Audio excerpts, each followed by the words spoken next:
Here's a video with Don using our new MagSwitch Featherboard.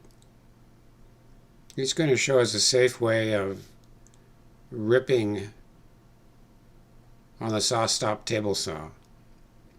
First he set the height of the blade. Now he's going to set the distance between the rip fence and the saw blade. Notice the blade is off at this time.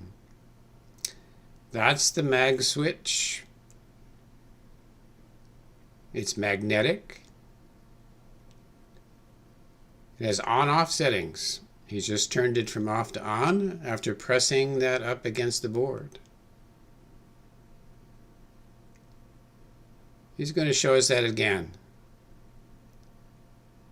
Press it up against the board, indent it about 1/4 of an inch.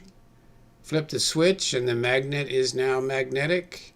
And you notice how the board's being held there. Not well. It does not hold the board down, as you'll see in just a moment.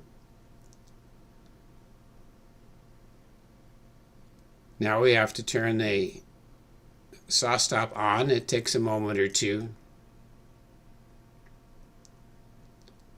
Has to wake up with all its fancy.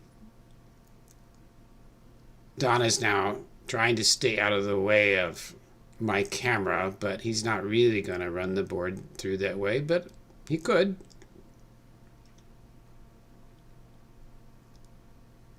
Now he's turned the saw blade on.